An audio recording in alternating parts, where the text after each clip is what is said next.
Anyways, goodbye Microsoft. This has nothing to do with Linux. Microsoft is taking concrete steps to facilitate independent repair of its devices following pressure from shareholders. This comes after months of negotiations started in June when investor advocacy nonprofit As You Sow filed a shareholder resolution in regards to right to repair and environmental concerns. Microsoft will study how increasing access to parts and info can reduce contributions to climate change and e-waste, which does, I will say, sound like a very new Microsoft thing. That sounds like something new Microsoft would do, so it's kind of in line. Yeah, that sounds like something that new Microsoft probably should have figured out in 2 seconds instead of spending months on it and needing an independent third-party commission. I agree. Let's talk about all the wasted resources of a third-party investigation being done when you could just do the right thing immediately. I'm sure they could figure it out. I'm sure they could call Lewis one time, and Lewis would happily get there like immediately and walk through how they could do all of this. I'm pretty sure that they could sit and turn off the TV and for like 4 seconds sit and think. And they could probably come out. I don't think they have to talk to Lewis about this. Should things be easier for end users to repair? Well, hold on. I'm thinking.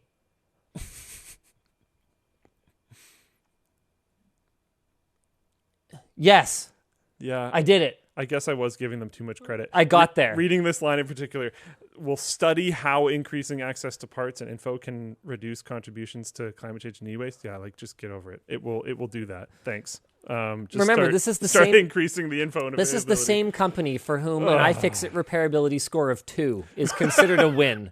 Okay. I mean, we really like the maybe we should change it from good guy Microsoft to like hopefully finally getting close Microsoft.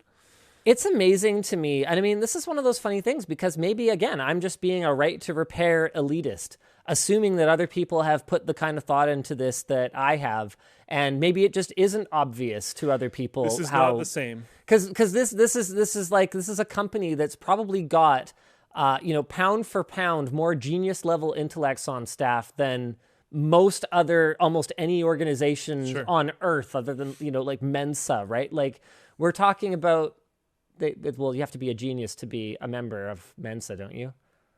I don't know. I mean, I've never looked into membership. I assumed I'm not genius enough. The point is that this is an organization that has enough smart people in it that I'm not inclined to give a lot of credit for them investigating this because there's absolutely no way. Yeah. Sorry, I changed gears here. No, I was trying to play devil's advocate. Okay, it's possible that just because they're genius level intellects, that doesn't mean that they've given any thought to this whatsoever. The issue, though, is that companies like Microsoft and like Apple are clearly putting so much thought into making repairs more difficult that they couldn't possibly have made those decisions without also examining the alternative. If I can try to jump on the devil's advocate side of things, I could say that there's whatever started it probably set a pretty significant amount of momentum.